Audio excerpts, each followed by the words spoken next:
Ultra-processed foods are often painted as the ultimate villain in our diets, but is that really the whole story?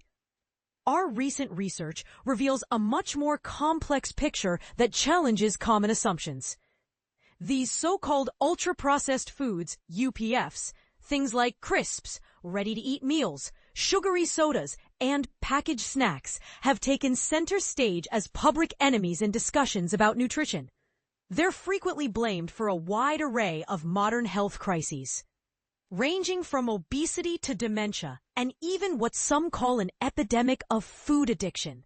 Some experts argue that these products are deliberately engineered and heavily marketed to hijack our brain's reward systems, enticing us to consume far beyond what our bodies actually need.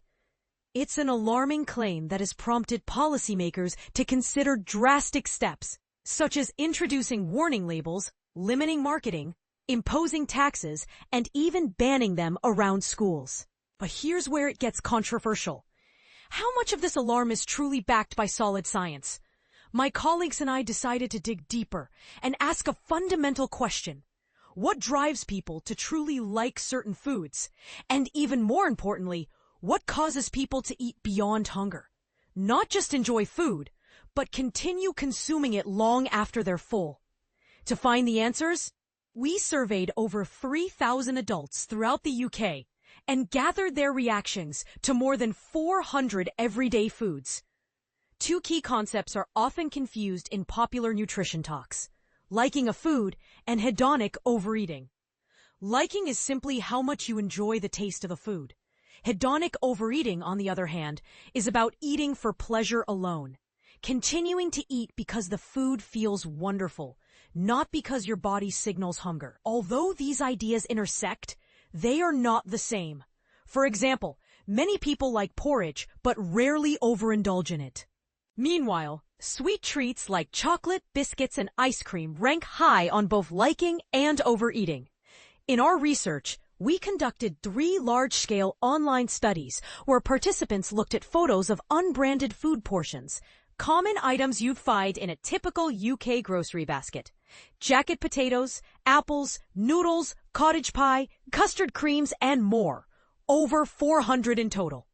Participants rated how much they liked each food and how likely they were to overeat it.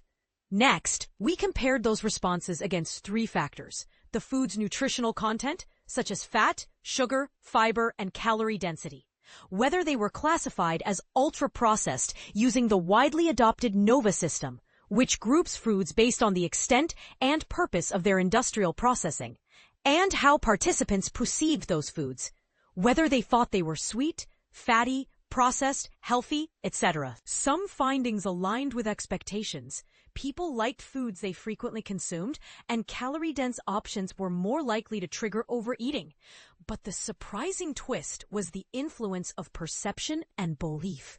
While nutrient content mattered, for example, foods high in fat and carbohydrates were generally more enjoyable, and those low in fiber but high in calories more prone to binges. How people thought about the food made a huge difference. Foods perceived as sweet, fatty, or heavily processed were more likely to lead to overeating, even if the actual nutritional content didn't fully justify this. Conversely, those believed to be bitter or rich in fiber tended to discourage extra eating. In one study, combining actual nutrient data with people's beliefs and sensory impressions explained nearly 78% of the variation in their likelihood to overeat. Nutrients alone accounted for less than half this effect. In simpler terms, the way we conceptualize and feel about food has as much power over our eating behavior as the food's ingredients themselves. So, what about ultra-processed foods? After all the scrutiny, we found that simply labeling a food as ultra-processed added very little predictive value to understanding why people liked or overate certain items. When accounting for nutrition and personal perceptions, the NOVA classification explained less than 2% of liking differences and only 4% of overeating variation. Now, this doesn't mean all UPFs are harmless. Many are calorie-rich, low in fiber, and easy to consume in large amounts. The critique of UPFs is valid, but the label itself is a blunt tool that lumps together very different products, like sugary sodas, fortified breakfast cereals, protein bars, and even some plant-based meat substitutes. Some of these foods may indeed pose health risks, while others can be valuable, particularly for older adults with small appetites, those following specialized diets, or anyone needing convenient nutrition. The widespread message that all ultra-processed foods are inherently bad oversimplifies a deeply complex issue. People don't eat solely based on food labels. They make choices influenced by how food tastes, the enjoyment it brings, and how it fits within their personal health, social contexts, or emotional needs.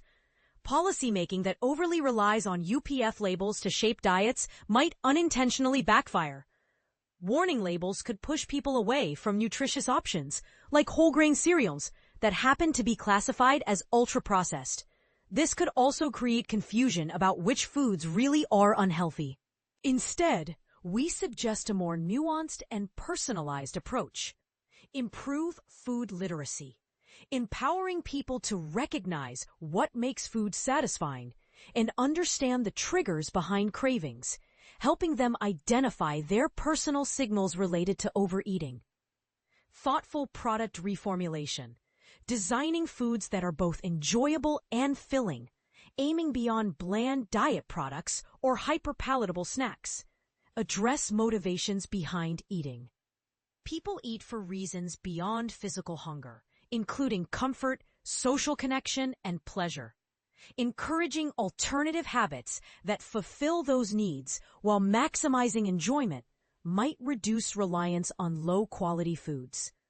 It's undeniable that some ultra-processed foods deserve our attention due to their calorie density, aggressive marketing, and large portion sizes. But labeling entire categories as universally bad based solely on processing ignores the complexity behind why we eat and overeat. These behaviors are multifaceted, but far from inexplicable. With the data and models now available, we can better understand human food motivations and help people build healthier, more satisfying dietary habits. At the end of the day, what really matters is a food's nutritional and sensory qualities, and how we perceive those qualities, not just whether it comes in a package.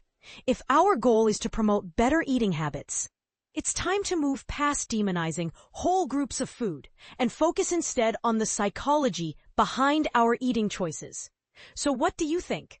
Are you convinced that ultra-processed foods aren't as clear-cut a villain as they're made out to be? Or do you believe their negative health impact justifies the fuss and policy measures? Share your thoughts below. This is a conversation worth having.